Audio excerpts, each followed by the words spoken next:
Welcome to Frontline Voices, a podcast brought to you by Stanford University's Hoover Institution, where we explore leadership, service, and real-world solutions to some of our nation's most pressing issues.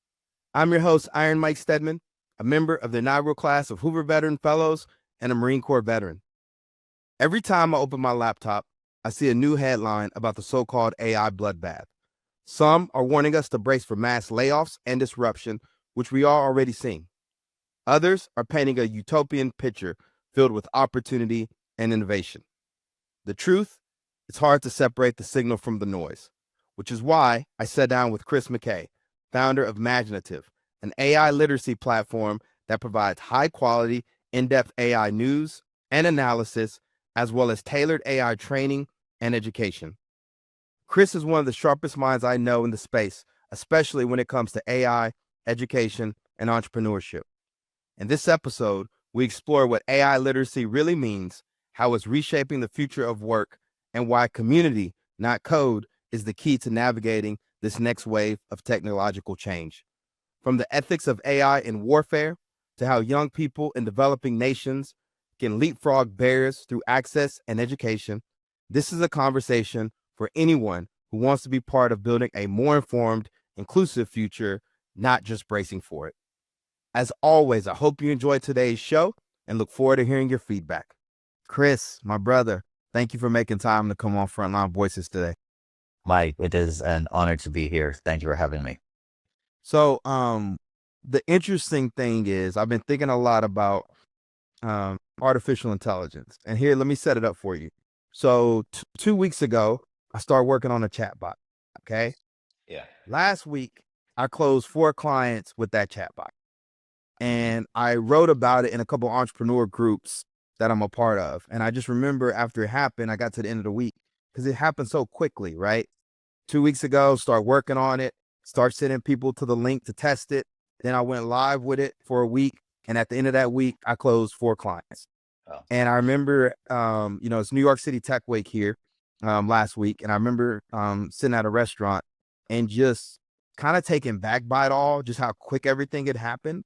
And I was just sitting with it and I was in my world and I'm like looking around, looking at the restaurant. And I just feel like I'm living in the future a little bit. Like I have done this thing that seems so crazy and I want to talk to somebody about it. And I didn't have anyone around me to immediately talk to me about it. And I asked the bartender, I said, hey, do you ever mess around with AI? And she's like, oh, I use ChatGPT, et cetera, but that's pretty much it. And I was like, man, I got to talk to somebody about that because I'm seeing all these articles talking about, the layoffs are coming, the reduction of the workforce due to artificial intelligence. And when I saw the work you're doing with Maginative, and I saw a couple of your videos online talking about AI literacy, I just thought it was a perfect opportunity to get you on the platform and talk about it to our listeners. Well, first of all, I love the fact that you're getting your hands dirty and you're building, because I think if you are an entrepreneur or just interested in creating, now is the most exciting time in history as far as I'm concerned, where you want to be building. The technology is so fascinating. It's almost magical, as you said. And the access is there. It's much more accessible than it was before. And we have an opportunity to really transform not just our life, but society as a whole. And my hope, my prayer is that we invest in the right technologies, in the right people to make this as accessible as possible to change lives across the world. Take us back. How did you get into this space, first of all? And then I want us to bring us up to speed on how you define AI literacy. Sure. So I own an agency. I started Maginative 10 years ago, the digital agency, and we worked at the intersection of education, digital technologies, and design, right? And I love that because for me, education was that thing that brought me out of a farm in Jamaica where I was born to the heights of my career professionally. And so I look at education as this great equalizing force. And the more we can make that accessible and available to people, the more we give them a chance and an opportunity. And so I've spent a lot of my career working with school districts, universities, technology companies within the education paradigm at all levels, from K through 12, all the way to postdoctoral programs. We have designed curricula. We have looked at building tools around making technology more accessible in the classroom. It's something that I'm deeply passionate about. And throughout that time, I, of course, really learned about product development and product design. And design thinking was something that was around during the peak of my agency days, where we realized that design wasn't just about how something looked, but how it functioned and the problem that it was solving. And specifically, human-centered design was going to change everything. And so I had an opportunity to really work with great companies, with great teams to build great products over the years. And then I came across a book called Life 3.0 by Max Tegmark. I remember reading that book. That's the first time I actually saw the company name OpenAI. If you haven't read that book, it is an amazing read. It starts off as fiction, but what I loved about it is that it has this level setting glossary at the front where it just defines terms. So when I say super intelligence or when I say AI or AGI, we're on the same page because we're working with the same definitions. And we may not necessarily need to agree on the definitions, but at least we can understand where the other person is coming from because we're working from the same baseline. But I loved it because it really looked at the opportunity with AI technology and what it could mean for society, but also the dangers, how it would change things like the future of work or things like equity. And so for me, it was important that I wasn't just sitting on the sidelines. I was taking an active role in terms of the future that I wanted to create. And so fast forward 2.5 years ago, we founded Maginative, an AI literacy platform. And our goal is to really accelerate this AI future, but we want to do so responsibly. We want to support the companies and the people that are really working hard to make AI more accessible and as beneficial as possible to as many people as possible. 3 years ago, I was at a veteran entrepreneur event put on by the Institute of Veteran and Military Families in New Jersey. And the head of IVMF was there, and there was a panel on stage, et cetera. And one of the things he talked about was AI. This was 3 years ago. And he said he's been having a lot of conversations with leaders at Fortune 100 companies, Fortune 500 companies, because these are a lot of the big donors to the Institute of Veteran and Military Families. And the thing that was keeping them up at night was AI. Now, this is 3 years ago. This was before ChatGPT was a household term. Yeah. A lot of us, he was saying AI, but we didn't know what it really looked like. We hadn't experienced it yet, et cetera. Fast forward to today. Okay. Now, Claude, ChatGPT, LLMs, right? There's all this language, and at times it feels kind of slightly overwhelming, but we're in it now, you know? And yet even from the very beginning of this interview, you mentioned, I feel like you came from a very kind of positive mindset, right? There's like the doom and gloom kind of people.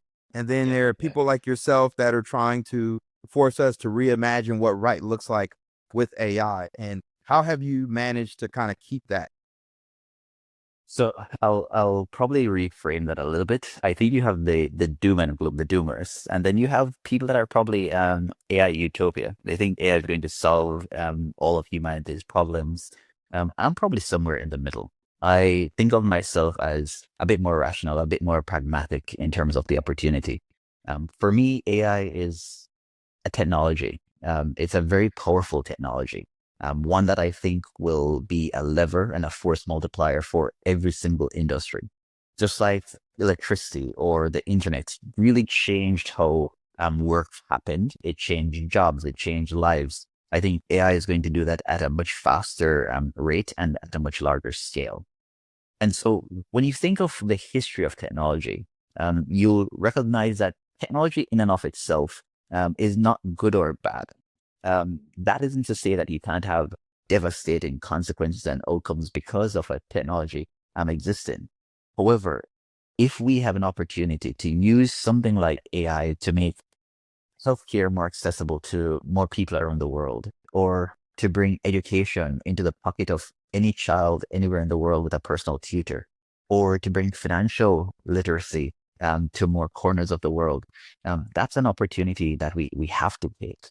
It's a chance that we have to really redefine how our world works. And I think, yes, there will be challenges, there will be problems to solve, But if we move forward with optimism, but at the same time learning from the mistakes of the past and minimizing the risks, minimizing the downsides, the hope is that this can be a really positive outcome for humanity.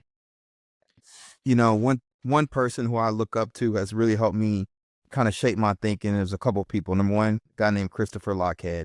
He's the founder of Category Pirate, Tim and Eddie Yoon, and they write a lot about category design and, you know, changing the world in these new markets, creating jobs before that didn't exist. That's really what we do. But when it comes specifically to AI, it's also been will.i.am from the Black Eyed Peas, right? And he founded a company called FY. I think it's Fund Your Ideas or something along that lines. And, you know, I was listening to him speak at I think it was an MIT or something, and YouTube, right? Access to education, okay? So me in my living room in Harlem, I can watch all these amazing presentations on AI. And he was saying, you know, what does music look like in the world of AI? Who says an album or a track has to be one song? What if it's playing 24/7? And he just hit that with like that imaginative mode. And that's really kind of grounded me in terms of like, I don't have to accept the past. I can create a new kind of future. But I've been leaning in. I read Co-Intelligence by Ethan Mollick, right? It was a podcast on Earn Your Leisure. Her name is X Wate, which was super helpful. But like outside of that, I found myself really having to kind of dig around, find people like yourself to stay at the edge. Because when I built that chatbot and I shared that into my group, I realized I was operating in the edge of a space that a lot of people weren't. Yeah. So here's the reality of where we are today. I think the bottleneck in society is literacy. If you think of what happened with the mortgage crisis and the lack of financial literacy and how it devastated so many communities.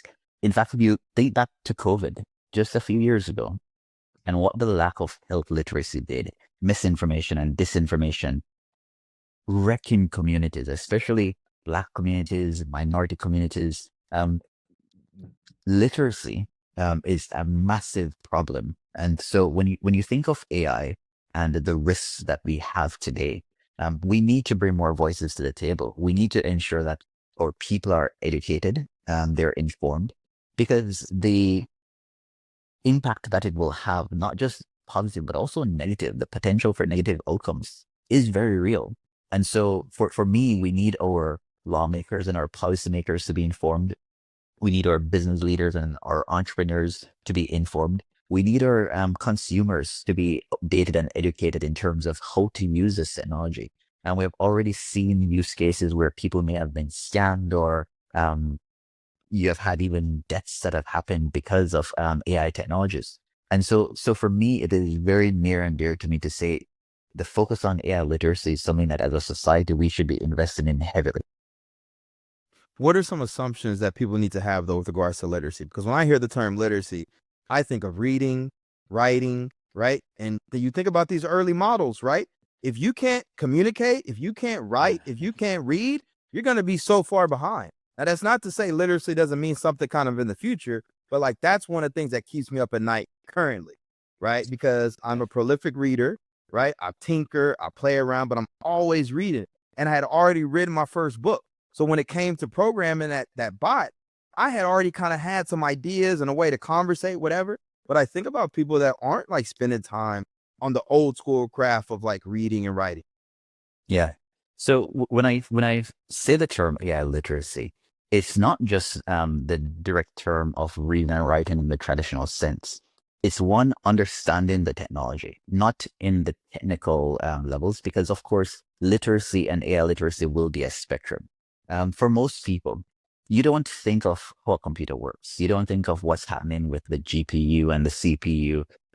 You have a car that you're driving. You don't think of how a car actually works. Most people don't actually know how their car works. Yet still, the car is very useful for them. Your computer can be something that you use to make a lot of money on a professional basis on a day-to-day without knowing how it works. And so I think the first misconception is thinking that you need to understand technically how AI works in order for you to leverage it. What I will say is it's not about the answers to the questions that you need as much as you need to know what questions to ask. And one of the coolest demos that I saw with AI years ago was when I saw ChatGPT speaking in Patois to somebody in Jamaica.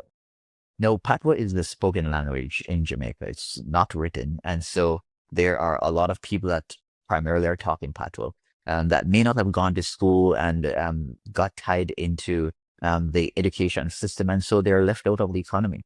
And now in their pockets, they have a tool that can understand them, that they can talk to and it will understand them. That is so powerful to me. And that is the opportunity with AI.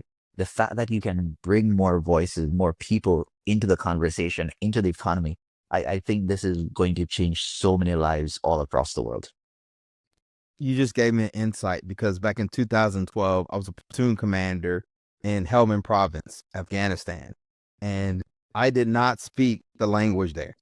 Okay. We had to carry interpreters everywhere we went in the hostile environments, and we had to, trust that the interpreter was translating the right thing. Now, I had great interpreters, love my interpreters.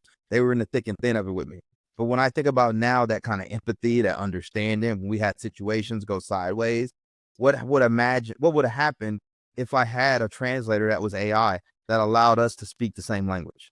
Yeah, it's a powerful idea to think that you can have computers that can understand us in whatever language we're speaking, and that we can understand them because they can speak back in our language. It's important, I think, to also recognize that the technology is more accessible today than it ever has been. Even today itself, OpenAI reduced the cost of their most frontier model, the O3 Pro, by 87% in months. Like this idea that we can have frontier intelligence accessible to anyone, maybe from a mobile device, and that we can keep on iterating with open source technologies to push to make it more available. It's an amazing opportunity for us. And it is something that I couldn't be more excited about. So we know education, right? I had a previous conversation about public education. Okay. And, the beauty of the world that you and I operate in entrepreneurship, we can make pivots, we can shift super quick. Okay. Yeah. But the classroom still looks very similar to how I look, 1910, et cetera. One teacher up front, bunch of kids in back. How worried are you about our current education kind of process of being able to keep up and actually teach and implement this stuff? Right. I think it's an important question to ask. I generally don't approach the future being worried. I am generally a believer that humanity will solve its problems over time. And this is certainly a problem that we see increasingly, both from just a resource investment standpoint and an ROI. Or kids are not learning as we would want them to learn. They're not having the experiences that we think of when we think of what education should look like. But I think we're also starting to see the opportunities where technology has been introduced in some classrooms in responsible ways. And I'll caveat that by saying we won't get it right all the time. We won't get it right maybe initially. But when you have a more literate community and society, it means that we can ask better questions and we can inquire about how things are being done. Ideas will come from anybody. And maybe the person that is going to solve the model for education isn't even in education today. But because they have access to technologies like AI, they'll be able to build a solution or propose an idea and maybe start a company, and they'll be able to solve the problem that we have. What I have chosen to do is to leverage tools and technologies to teach my kids. I have two kids, 5 and 6 years old, and I've seen how they have embraced technologies. And they're AI natives. They talk to the devices and they expect the devices to respond. At one point, they asked me why the car wasn't driving itself. And I had to chuckle because I think of the world that they live in where they can just say commands and the world responds to them. But I also see that they're learning in a much different way. If they have a question, they can just ask it and they can get an answer. But with all of this comes this burden of responsibility that we have to ensure that the technologies that we're building, that they are not biased, that they have the right information, and that we're ensuring that it's accessible to as many people as we can. And so while I look at the future and things like education, and I'm excited to see where AI is entering into the classroom, and we're looking at things like Duolingo and how that is gamifying learning and the insights that we can get from it, and what Khan Academy is doing with Canmigo.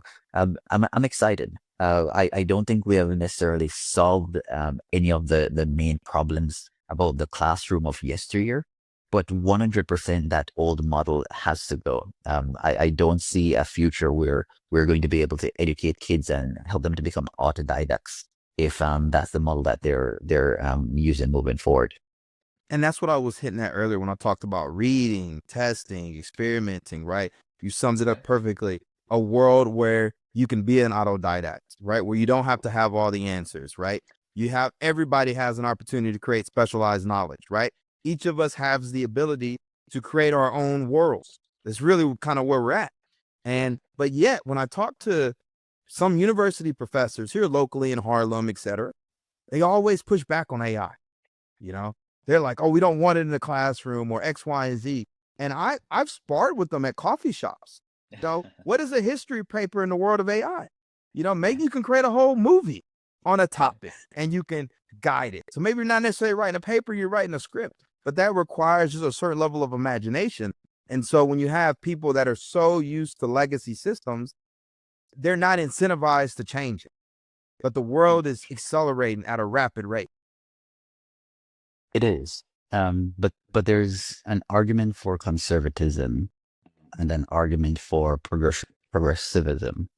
I was in Morocco a few weeks ago, and I was moderating a panel with a professor. And similarly, he was very adamant about the role of AI and how it was ruining his students' brains. And I listened to him because I think that's what is important now more than ever. Listening to dissenting opinions, listening to people that disagree with you. And I do think when it comes to education, this idea that how do you teach things like critical thinking, when the answer is going to be readily available to everyone, how do you get people to think creatively? How do you get them to envision? These are things that I don't think we know the answers to as yet, but they're questions that we increasingly have to ask. I understand a lot of the concerns that professors have, because of course, the model of education, of grading students and assessing their knowledge, all of that will have to change. All of those locks have been unlocked now with AI, and so how do we move forward? I think it's important that we don't necessarily just rush into a future of unknowns, because the collateral damage could be significant, and so we have to be thoughtful. So I welcome professors that are willing to say no. And I encourage more debate, because I want them to ask the questions and challenge technologists as to how they want to solve and answer those questions, to push the technology to get better. Because sure, there are real issues with AI today. You have issues around hallucinations. You have issues as to whether or not this is something that will necessarily scale beyond a certain level, right? And so when I say I'm very pragmatic in terms of my approach to AI, it's also in that optimism to say, yes, I am hopeful that AI will completely transform education. But I understand that it's not going to be just an easy road to say, hey, everybody should just start using these tools today, or every classroom should start adopting these tools today. Because we don't understand the ultimate outcomes. And I'll give you just an example. With one of the models that Claude had released, no, sorry, with one of the models that OpenAI had released, they spoke about the fact that their models are starting to become and mimic humans a lot more closely. And when you're talking to an AI, you can interrupt it. You can just cut it off mid-sentence and interrupt it to correct it. And for kids, they will learn this behavior, but they may also think that it's okay to do that socially with other humans, which would be a massive issue, right? And so there are sometimes consequences, unintended consequences to technology that we don't even think about until we see it in the real world. We've seen that with social media, where yes, we were thinking of connecting everyone, and then all of a sudden you had this voyeurs society where everybody was just kind of following other people, and it completely changed how people were behaving in the real world, but also online. Bullying changed with the era of social media. And so I do think we have to be thoughtful about even the questions that we don't know yet to ask, and just be mindful that there could be side effects to this rosy future that AI will bring for us. You talked about, imagination. Well, being in New York City, I get the privilege of being a advisor to Cornell Tech, right? So I get to, be there, part of their venture studio and meet the little Nice. founders, et cetera. But the reason I want to do that is I want to see how people who are operating at the edge were building and thinking about, AI. And just in the past semester of doing that, right, my OODA loop is spinning because no longer am I just sitting here pontificating, I'm watching. So I'm able to get that feedback loop going. I'm able to learn kind of in real time. And it just feels like we're all kind of building a future together. Like nobody really knows what right looks like. So, like you mentioned before, those definitions and stuff is shaping. How do you navigate in this world? So there are a couple of things that I've tried to do over time. Um, One, I've tried to always reassess my priors, to not be so opinionated or fixed in my opinions that I refuse to change. This idea that if I see compelling enough evidence, I should be able to reassess whatever assumptions I made previously and change my mind. This flexibility is important for me. There are things that I believe today that I may not believe in a few years, may not completely believe. There are things that I believe today that I probably didn't believe in the past. And so I do think having that flexibility, that mental flexibility, is something that has served me well. I try to speak to people that are passionate about whatever it is that they're doing. I find that people will share a lot in terms of maybe the challenges, but just their experience. And that feels to me so contagious. And that helps to ground me in the reality of what I'm doing. Um, Another thing that I do is I also ground myself in the reality of the work that I'm doing. Um, my wife works in the pediatric emergency medicine ED department. And the work that she does literally saves lives on a daily basis. And so sometimes when I'm thinking, oh, I'm going to write this article, this isn't to diminish the work that I'm doing by any means. But there's something very humbling when you realize that there are people all across the world doing all these different types of jobs, having all these different experiences that ultimately will shape this future that we'll have collectively together. It isn't going to be written and built by one individual in Silicon Valley or in New York City. The future of this world belongs to all of us. And so getting out there, meeting people, and being flexible and open mentally to change has been something that has served me well. Now, of course, with AI, because everything is changing so quickly, on a more practical note, I read a lot. I consume a lot of research papers. I have select people that I follow on social media platforms because I see them doing the work and doing the research and sharing content. And that community has been super helpful. And so there's one thing I can recommend. If you can find a community that you can be a part of where you can learn and exchange ideas, it is contagious. And before you know it, you'll be doing the same thing. One thing that Chris taught me over in Category Pirates was a lot of people right now are treating AI like a bolt-on, like it's an add-on, instead of treating it like a foundation, like a soil. So, co-authoring a book with you, co-founding a startup with you, like really bringing it into being a core part of the conversation, right? But the only reason I know that and I think like that and I practice like that is because I got that education loop going. I read, I'm invested in communities, etc. And it goes back to how I started this conversation though, is I worry about the people that are not in these spaces.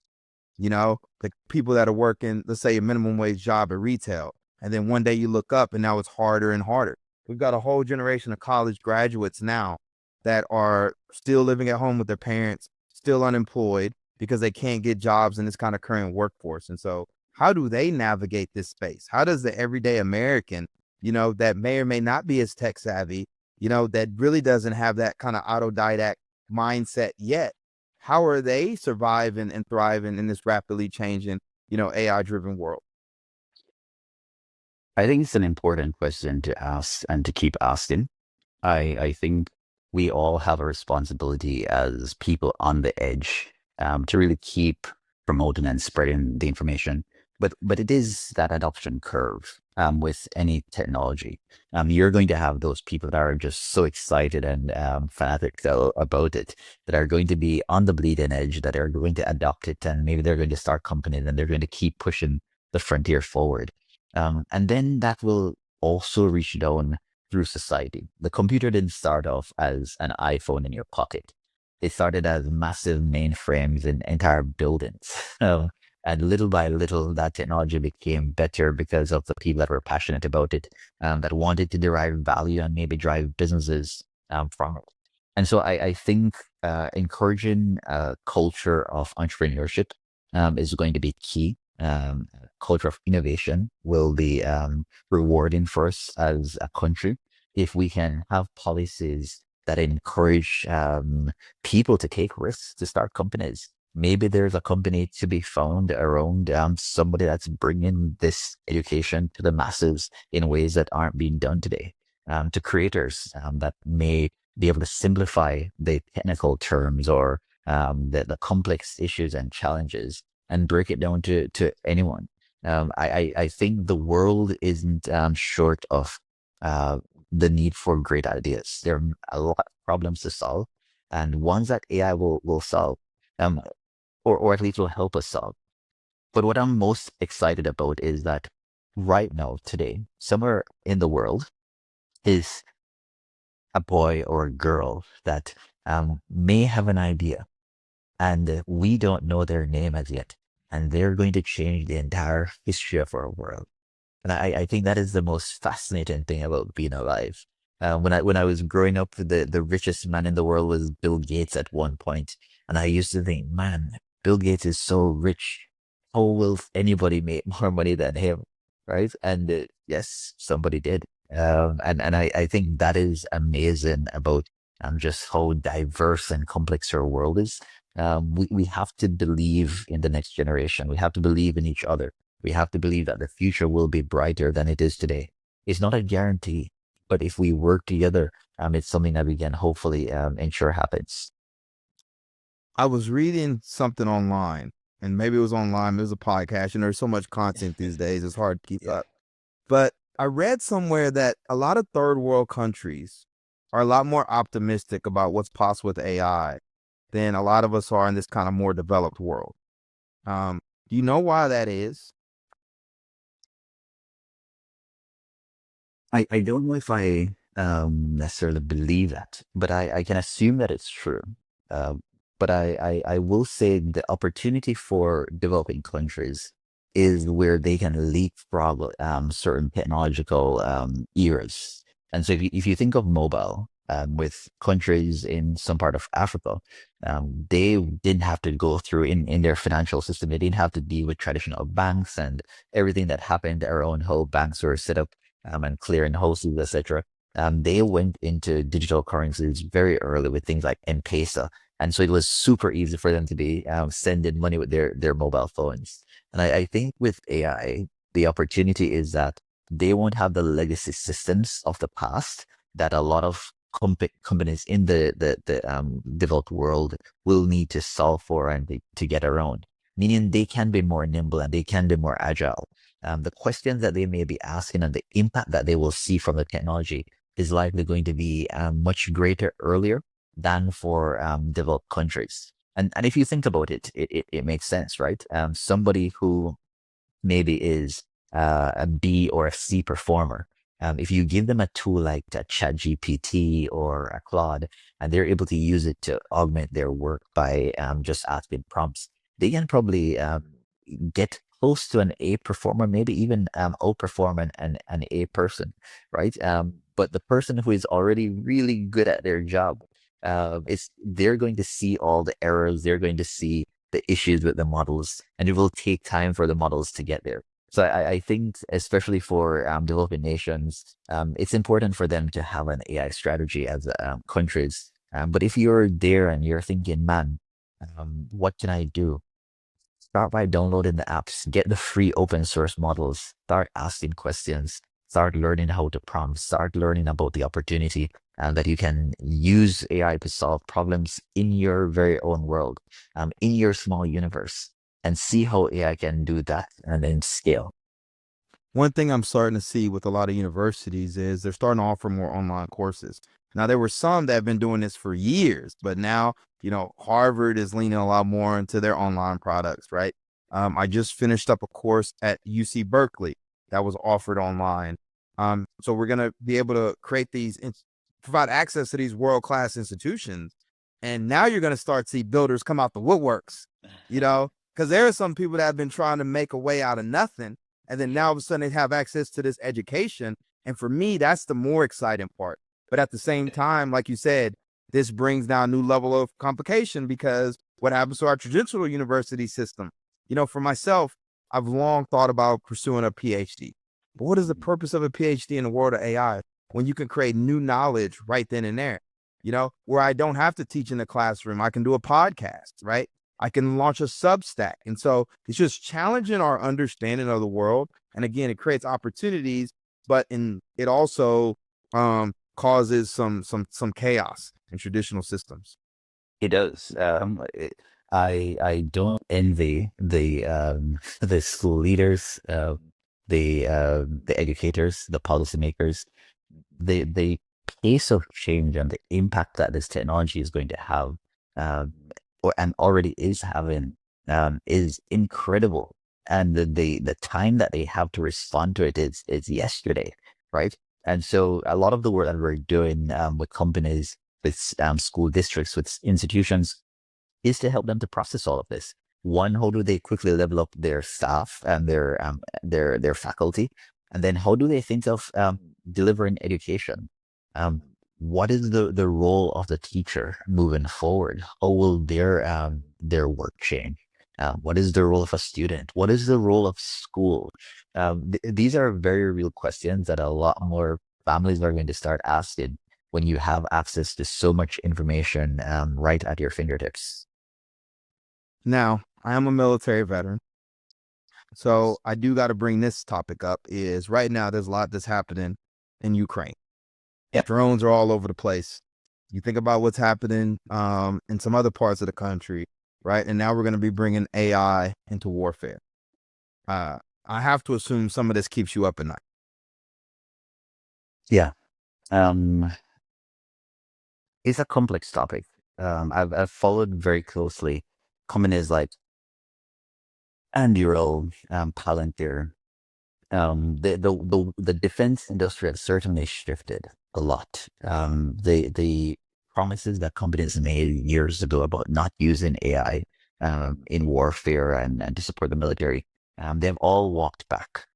And this isn't to say that it's a good or a bad thing. It's just to show that the dialogue across the country has changed. What I will say is having so many family members that are either currently in the military active duty or retired. War is a horrible thing, but there's a very real need for the military. We have to be thankful for anybody that decides to serve in our military and to defend our way of life, because it is threatened on a daily basis, and the safety and the beauties that we're able to enjoy are sometimes on the backs of people that sacrifice everything to give it to us. And so if there's an opportunity for us to use technology to make that better, to make that experience insignificant in terms of the impact that it has on soldiers' lives and their families, I think that's something that we have to explore, right? And again, it's a situation where we have to encourage debate and dialogue, because one person won't have all the answers. But the only thing that you can do is to inform more people about the technology, the potential, the dangers, and then get more people to participate in the conversation. Because when you think of the fact that you can have a war happening where things like drones can be deployed and the human lives can be don't have to be put at risk as much, that's a good thing, right? When you think of cybersecurity and defending our nation's top secrets and how we can leverage AI to potentially help with that, that's a good thing. And so there are lots of pros to AI, and it's a no-brainer to have AI used in military and defense. It is not a question as to whether or not it needs to happen. It will, and it already is happening. And the companies like Palantir and Anduril scale and so on. Now Meta apparently is also doing some work with the military. It's important that our best minds and our best technologies are being put to use to protect our country. And with that said, of course, if you have a technology this powerful, it will be misused in the hands of the wrong people. And so, how do we minimize the impact of all of that? I think there are multiple approaches that you're seeing government leaders take, policymakers try to address, but it's a very real threat. If our adversaries get access to a technology this powerful before us, what does it mean for our way of life and our society? Those are questions that we have to ask, and the military has that responsibility and burden to ask even before the civilians do. And so, like many of the things with AI technology, my hope is that we're able to solve and answer a lot of these questions in a way that is beneficial to our society and one that will minimize the harms that it could cause. So I'm going to put a disclaimer here because we are having a conversation. So this is a very human-centered conversation. Yeah. I operate in the dual use space, right? I help support dual use founders, et cetera. But I would be remiss if I didn't admit that, there's a term, mutually assured destruction, right? Yep. And there's all these kind of memes and stuff online with Sarah Connor, watching us build technology is going to destroy ourselves. Now we can joke about it, we can laugh about it, but we also know as humanity majors, right? Art imitates life. There's Yeah. stuff that we saw in movies and stuff 30, 40 years ago that's starting to come to fruition. And when I think about the tank entering World War I, the machine gun, the Gatling gun, and what that did to the amount of casualties we start to sustain. And I see drones in Ukraine and whatnot. I wonder what drones are going to look like here. Yeah. And what happens when, we have local, we got protests taking place in LA. What happens when protesters, that not the good protesters, right? The bad ones, right? The ones that want to cause chaos, et cetera. What happens when they start leveraging some of these new technologies? Yeah. And are we now giving them the power that they need in their hands to be able to build these things, et cetera? Because it's only a matter of time for the dark web version of ChatGPT and some of these other technologies are built. And I do think we got to have these conversations. Exactly. And again, that brings me back to AI literacy, because the dangers are certainly real, right? And so to ensure that we can protect the future that we all deserve, I think we have to lean back to our morals and the principles that we believe in, and empower those as much as possible, and empower the people that support those with the technologies that can help them. Now, these may change over time, and that's why we exist as a society, to engage in dialogue, and our democracy is one that hopefully can survive and can keep perpetuating conversations and debate around the future that we want. Because to your point, yes, the technology is super powerful, and yes, it is getting increasingly into the hands of our adversaries. That's the reason. That was the thinking of limiting access to chips, for example. So maybe the software you could control, but maybe if you can limit the hardware and the access to the hardware to run these technologies, you could somehow have control over them. But again, you're seeing people find ways, whether it's through smuggling, life finds a way. And so these are questions that we'll always keep on asking. The stakes are only getting higher as the technology becomes that much more critical to our everyday lives and to society as a whole. I started this conversation referencing, someone 3 years ago who was saying, hey, this is what's keeping Fortune 100, Fortune 500 CEOs up at night. You operate a lot more in this space now than I could only imagine. What does that answer look like today? What's keeping people up at night? I think two things. I think there's this real fear around business leaders that they're going to miss the boat. They see the speed at which everything is changing.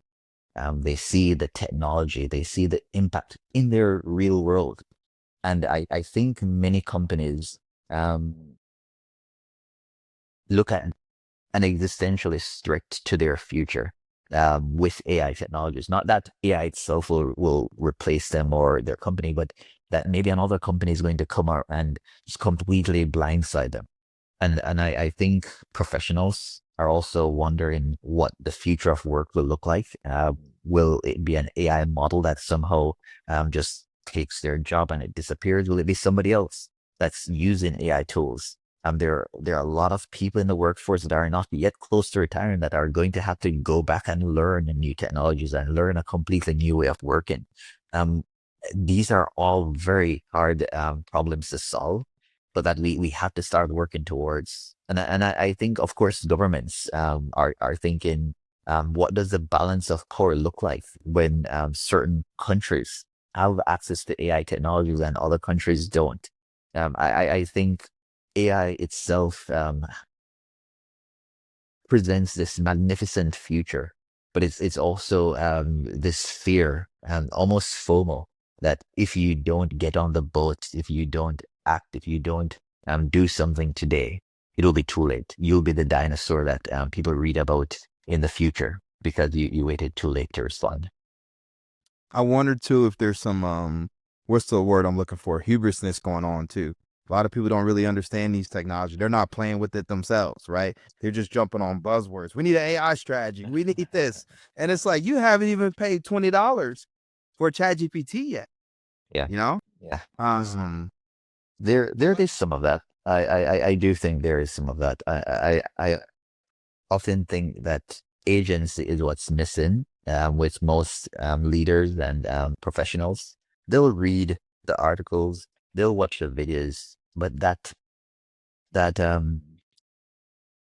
that hurdle, that inertia to go and actually build a bot like you did, to go and write some code or to use one of these tools, they don't hit a final step.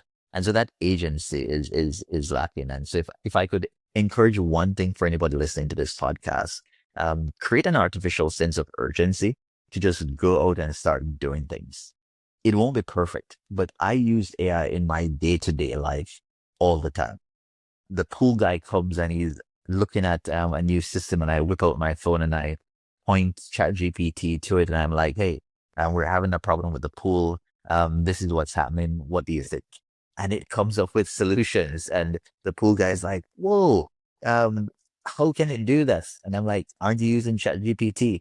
And he says, no. And so now you have one more person that's using it, right? My daughter comes and she's working on like addition and subtraction, and I asked Claude to build a game for her to practice, and she goes and she plays it and she has fun, and I'm like, man, no, she wants to use it to build things on her own. And so get that sense of urgency to use AI in your day-to-day life, solve the problems that you have. That way you can start understanding what it's good at, what it's not so good at, where it should be used. Because the one thing I'll say, if I can leave you with something, because AI can do something doesn't mean that it should. And increasingly, the questions that we'll need to ask won't be around what AI can do, but what AI should do. And it will be up to all of us to decide that as a society. Well, Chris, I appreciate you making time to share your insights and, pontificate and spar with me on some of these kind of hard, heavy topics that really none of us have figured out. But Yeah. again, you're leading on the cutting edge.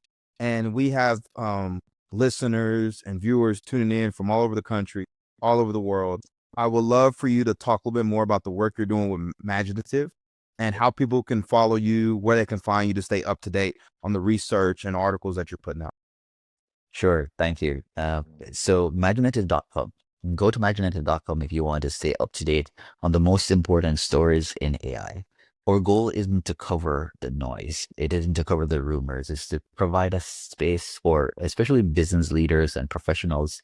If you're trying to stay up to date with what's important, go there and that will help you to level up very quickly in terms of what's happening and where you need to pay attention. We have videos that we put out on YouTube covering important conversations with leaders, with technologists, with humanists, because we want to have more conversations around the role of AI and where it will fit into our society. You can find me on LinkedIn. You can follow me on X. I have a course on LinkedIn around AI adoption. If you're thinking about how AI can maybe like accelerate your business, our course provides the usage framework, which is a pragmatic way for you to think through AI adoption. And we have our AI maturity matrix that we're working on with LinkedIn also in the coming months. So some amazing resources are out there. If you engage with me online and you have a question, I'm more than happy to answer. I can point you to podcasts, to free resources online. The point I'm making is that there's an entire community out there of people like me that are sharing content that you can learn from. And the hope is that as you learn, you'll also join that community and you'll start sharing. And because to your point, Mike, we're all in it together. So join us at Maginative, join the movement, join the community. Let's push AI literacy as high as we can in our communities, in our personal lives, in our families. It is your responsibility. You're listening to this podcast today. Go ahead and download the app or take that technology. Have a conversation with your friend. Have a conversation with your spouse or your family member, and talk about how you can use this technology to do something, anything in your life. Awesome. Well, thank you, Chris. I'll be sure to include a link to everything you just talked about in the show notes. And for all our viewers, especially those veterans out there that are interested in the Veteran Fellowship Program, please head over to hoover.org/VFP and apply today. And if you haven't subscribed to Frontline Voices on your favorite podcast host and app, make sure you do so. Until next time, peace, love. Have a great rest of your week, everyone. One love.